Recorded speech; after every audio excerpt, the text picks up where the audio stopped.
New legislation before the House of Commons could force all unions to make their financial affairs public, including revenues, earnings, and salaries.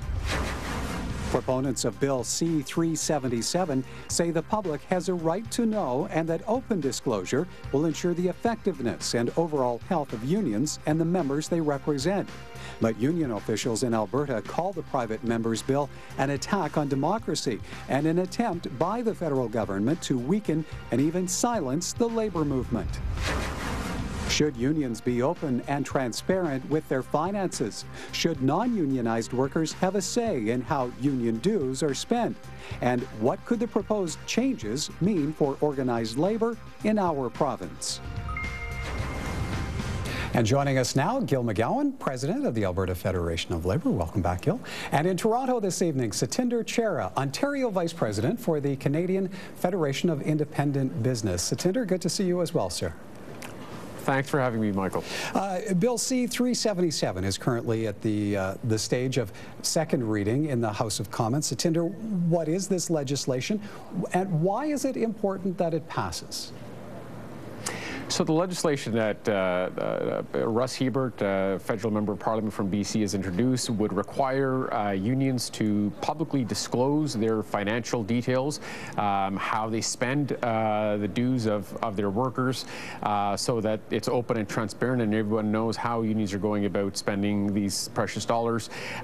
Why this is important is that Canada is one of very few countries in the world that forces workers to pay union dues against their will.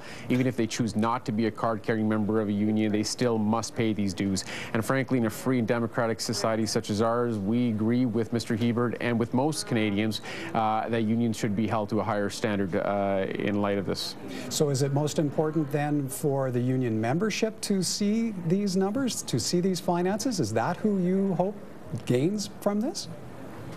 I think that's most critical. I think Canadians as well. Currently, the law, as I said, says that if you do work in a unionized workplace, you must still pay dues regardless of whether or not you're a card-carrying member.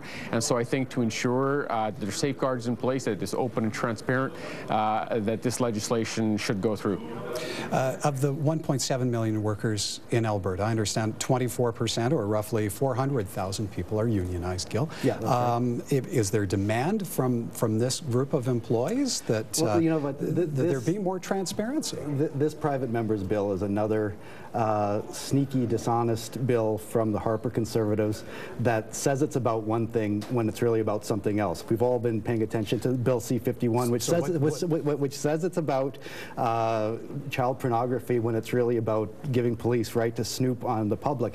This bill says it's about transparency when it's really about undermining the ability of unions to do their job on behalf of their members. So this isn't really about transparency. If it really was about transparency, unions frankly wouldn't be concerned, because as it stands right now, every union in this province is required to produce financial audited statements that are shared with their members every year, either on request or at annual general meetings. There isn't a union in this province that doesn't file audited financial statements. And so, unions are among the most transparent organizations in the entire country, certainly much more transparent and democratic in terms of our decision-making processes than corporations, and I would even argue much more democratic in our decision-making processes than groups like the CFIB. So this isn't, we have to be really clear about this. This is not about transparency. This is about making it more difficult for unions to do their jobs, to organize, and to be an effective voice on behalf of working people in the broader Canadian economy. So Tinder, we should ask them. Go ahead. Sorry, go ahead. I was just going to say that, look, there's a big difference between CFIB and unions.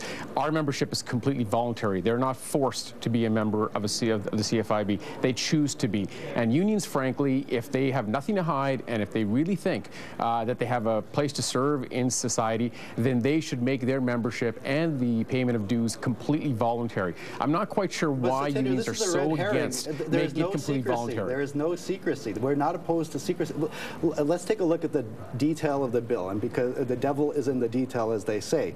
Because if it was just about taking our financial statements, which are audited by auditors every year, making them public, that would be one thing. But what they're saying is that we should be subject to a level of financial disclosure that other organizations in the Canadian economy are simply not required to do, whether it's corporations, governments, charities. They want to dig down into our financial records and actually make us disclose every payment that we make over $5,000, and not only give a line item for all these small transactions, but actually say who the money is going to. So, for example, they want us to release how big our strike funds are. They want us to release how much money we spend on organizing. They want to even, under this bill, if it's passed, it would require us to name the people that we pay to help on our organizing drives. So, obviously, this is not about disclosure. It's about giving information to non-union companies that want to keep unions out of their workplaces. This is straight out of the Tea Party Republican playbook from the States.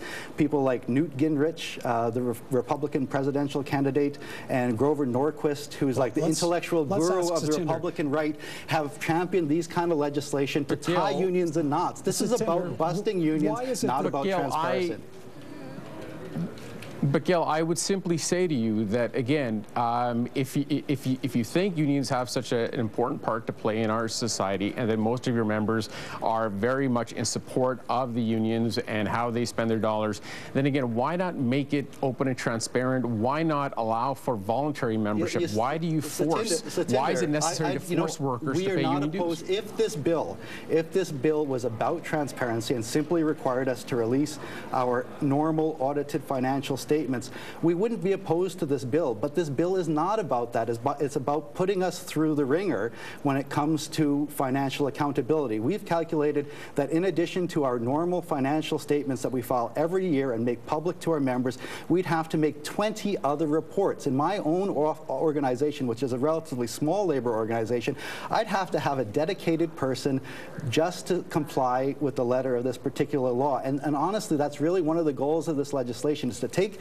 resources that unions have that could be used for negotiation, organizing, advocacy purposes, and take those resources and force us to tie up those resources in what I think is a mean-spirited and mindless financial compliancy exercise. Satinder, is there a layer of secrecy here that you feel needs to be exposed? Is that why you're pushing forward? Well, again, I mean, let's keep in mind that we do live in a free democratic society, and frankly, unions right now get their funding through forced union dues. It's not voluntary. The law says that you must pay regardless of whether or not you want to be a card-carrying member of a union. That is a fact. And in addition to that, those that choose not to be a card-carrying member of a union, they don't get all of the information that, let's say, a union member might get just because they've chosen not to be a card-carrying member of the union. They're still required to pay their dues. And so, frankly, we think, again, if they've got nothing to hide, if unions have nothing to hide, then they should come forward with this information. Short of that, I would have absolutely no concerns at all if Gil and his colleagues want to make their membership and the payment of union dues completely voluntary. I think in a free and democratic society, that seems a pretty reasonable compromise to me. Yes, Satinder, you've repeatedly said that union dues are forced in Canada. It's simply not true. Every province, every jurisdiction in this country has rules about union certification, about union decertification. So at any time when a contract expires, union members have the right to organize to decertify a union. And so that's their opportunity to get rid of the union. So everyone has the democratic right to join a union. Everyone has a democratic right to take themselves out of unions. The fact that more than 2.5 million people in this country continue to support unions, even though they have this right to get out, suggests to me that they want unions. And in fact, you know, the surveys of our own members, and we do these kind of surveys on a regular basis, show that more than 85% of union members in this country are perfectly happy and very supportive of the unions that they belong to and the service that we provide. So, I mean, this is a complete red herring that we're dealing with forced unionism. And I would say, honestly, Satinder, this bill doesn't actually deal with this question information of how certification works and decertification works. This is about compliance with the Income Tax Act, and it's designed to throw hurdles in front of unions and make it more difficult for us to do our jobs and provide information to employers that would make it easier for them to work against unions. I think it's there to provide one more protections quick in place comment, for, then I have final questions workers. here. And look, I would simply say that if Gil and his colleagues want to come forward and say, look, we think the membership should be voluntary, we think the payment of dues should be completely voluntary, that it should not be forced, which frankly it is, then this legislation, there's no need for this legislation. But in a free and democratic society, it does make sense that we have a higher level of accountability on unions. And frankly, you know what, Gil, listen, if you're so, I mean, let's be clear about this. You do force workers to pay union dues, and if you frankly think, that that forced union dues is a good thing in a free and democratic society, go right ahead. It is forced union dues. How can you say it's not? You know, the Supreme Court has ruled on this issue years and years ago. It's been supported over and over again by the courts and by legislatures around this country. Why don't you make it voluntary? Why don't you make it voluntary? Satinder, what the courts have said, and why won't you make it voluntary? Gentlemen, the conversation's taken a little bit of a twist and turn here, but we've run out of time. We've run out of time. I want to come back, Gil. Okay. What the courts have said is that if you're covered by a union contract, you should pay for the benefits that contract brings you. Make it voluntary, Gil. Make it voluntary. Okay. Everyone who pays, no free riders, no free lunch, Satinder. Gentlemen, right. this is my final question on this. Come on. Well, Gil, this is not the legislation.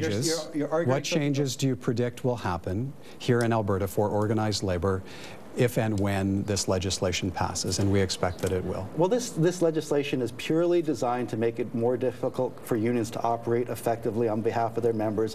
So if it's passed, it's going to be much more difficult for workers in this province to exercise their democratic rights recognized by the Supreme Court to join unions and have effective representation. This is about union busting. What about the democratic rights of those that don't want to be part of a union? You know, listen, if you're covered by a collective agreement, you have to pay for the benefits of it. We've already gone past our time. Gil, as always, thank you kindly, sir, for coming on. Satinder, you as well. Gil McGowan, President of the Alberta Federation of Labour, and in Toronto tonight, Satinder Chera, Vice President for the Canadian Federation of Independent Business. And tell us what you think of this private member's bill that could require unions to make their financial affairs public. Follow the contact links at albertaprimetime.com.